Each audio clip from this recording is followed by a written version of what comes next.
Hello friends, नमस्कार। स्वागत है तमारू ज्ञान गंगा चेनल में। आजनो आपणो सब्जेक्ट है नवोदय विद्यालय 13 डिसेम्बर 2025 पेपर। तो आजनु आपणुं पेपर आपणे सॉल्व करीशुं। जो चेनल पर नवा होय तो चेनल ने जरूरथी सब्सक्राइब करी लेजो। तो अहींया पेपर में पहलो प्रश्न विभाग 1 में आपणे पार्ट 1 विभाग 1 मूक्यु छे, खाली 1 થી 40 प्रश्नों। तो जोईए पहला प्रश्न में शू करवानुं हतुं। तो 4 आकृतिओमांथी एक आकृति अलग पड़े छे तेने शोधवानी हती। तो पहला प्रश्ननो जवाब छे सी। 3 आकृतिओना सरखा भाग कर्या छे ए, बी अने डी नो, ज्यारे सी वाળી आकृति छे ते अलग पड़े छे। तेवी ज रीते बीजा प्रश्न में ऑप्शन ए जवाब है, कारण के बाकीनी 3 आकृति में चतुष्कोण है, ज्यारे आमां त्रिकोण है। त्रीजू एमां ऑप्शन डी ए आपणो साचो जवाब है। ए अलग पड़े छे कारण के पहली 3 आकृति है तेमां जे बे પાંખિયા छे एनाथी काटकोण बने छे, काटखूणो बने छे, ज्यारे छेल्ली आकृति में गुरुकोण बने छे।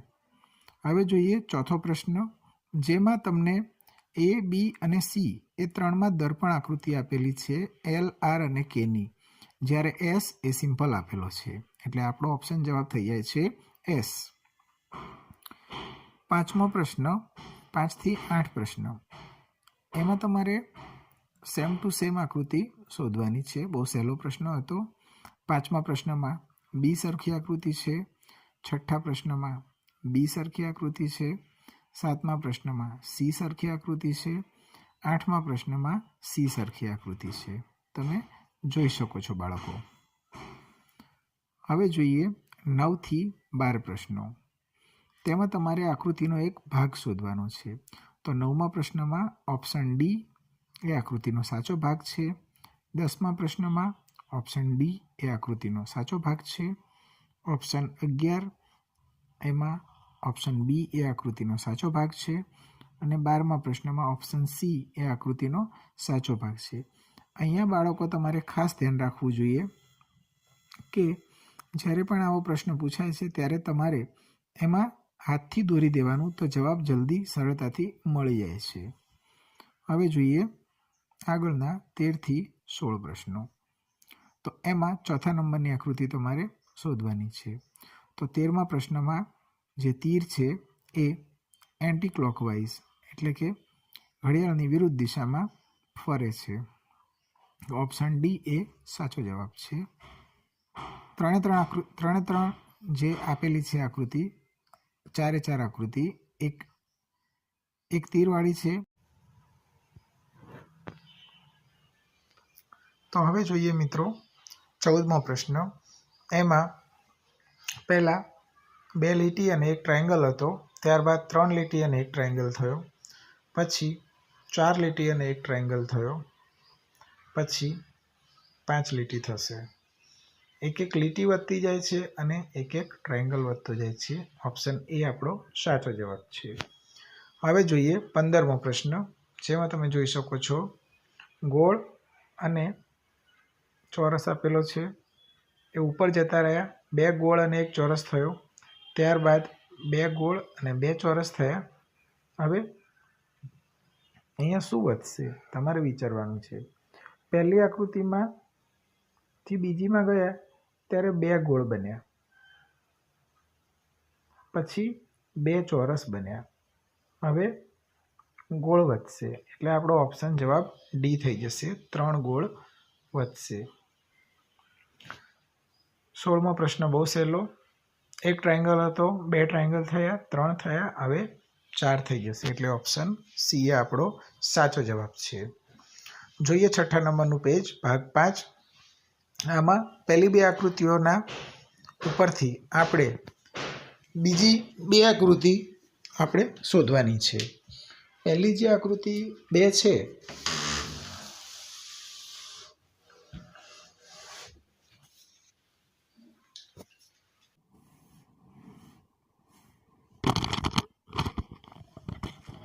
તો પહેલી બે આકૃતિ જે આપેલી છે એના અનુસંધાનમાં જ બીજી બે આકૃતિમાં જવાબ મળશે આપણને.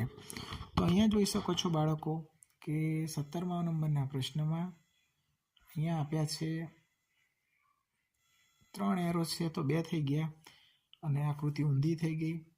તેવી જ રીતે અહીંયા પણ 3 સી આપેલા છે તો એ ઉલટી દિશામાં જતા રહેશે અને 2 સી થઈ જશે એટલે ઓપ્શન સી એ આપણો જવાબ બનશે.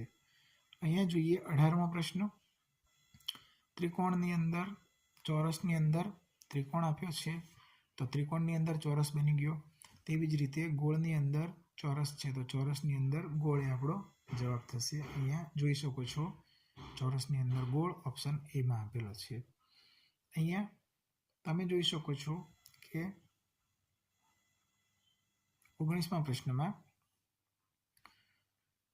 ટ્રાયંગલ અને એરો એ લેફ્ટ રાઈટમાં જતા રહે છે અને અપ ડાઉન ગોળ અને લંબચોરસ થઈ જાય છે. તેવી જ રીતે સ્માઇલી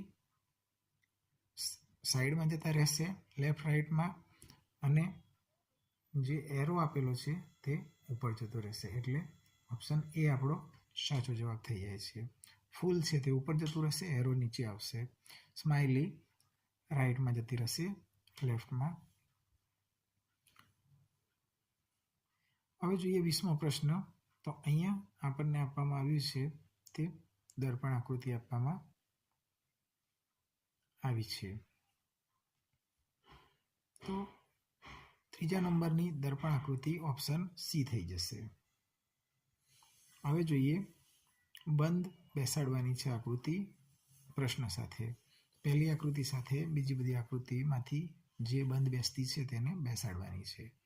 21મા પ્રશ્નમાં ઓપ્શન બી સાચો જવાબ થશે.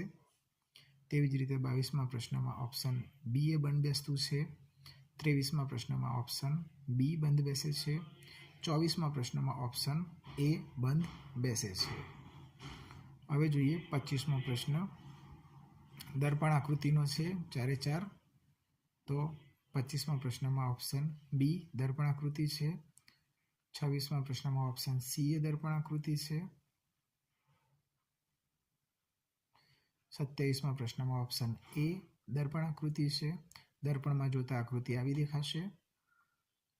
ત્યારબાદ 28મા પ્રશ્નમાં ઓપ્શન બી એ આપણી દર્પણ આકૃતિ છે. હવે જોઈએ 29 થી 32મા પ્રશ્ન.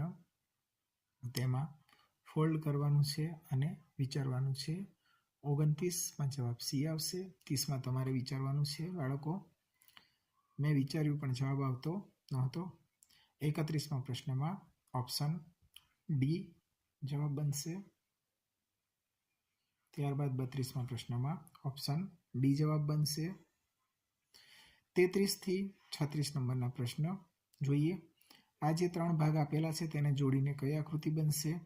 તો અહીંયા મેં બનાવ્યા છે તે મુજબ 33માં બી બનશે, 34માં બી બનશે, 35મા પ્રશ્નમાં એ આકૃતિ બનશે, 36મા પ્રશ્નમાં આકૃતિ સી બનશે. હવે અહીંયા જે પ્રશ્ન આકૃતિ આપી છે 37 થી 40માં તે 4માંથી એક આકૃતિમાં છુપાયેલી છે તે તમારે શોધવાની છે. અહીંયા એક વાય જેવું અને એની બાજુમાં લીટી આપેલી છે તે ક્યાં છુપાયેલું છે તે મારે જોવાનું છે. તો 37માં ઓપ્શન એ આપણો જવાબ થશે. 38માં જે આપેલો છે ક્રોસ અને નીચે ગોળાકાર તે આપણને પેલી ઢીંગલીમાં દેખાય છે ઓપ્શન બીમાં. તેવી જ રીતે 39મા પ્રશ્નમાં ઝેડ આપ્યો છે. તેવી જ રીતે 39 નંબરના પ્રશ્નમાં ઝેડ આપ્યો છે તે ઝેડ આપણને ક્યાં દેખાય છે? તો ઓપ્શન એમાં. અને 40મા પ્રશ્નમાં એસ જે આપણને ક્યાં દેખાય છે વિચારો? ઓપ્શન બીમાં આપણને એસ દેખાશે. તો આપણે પાર્ટ 1નું સોલ્યુશન જોયું બાળકો. ફરી મળીશું નવા વિડીયો સાથે. ત્યાં સુધી જો વિડીયો પસંદ આવ્યો હોય તો વિડીયોને લાઇક કરી દો. તમારા મિત્રો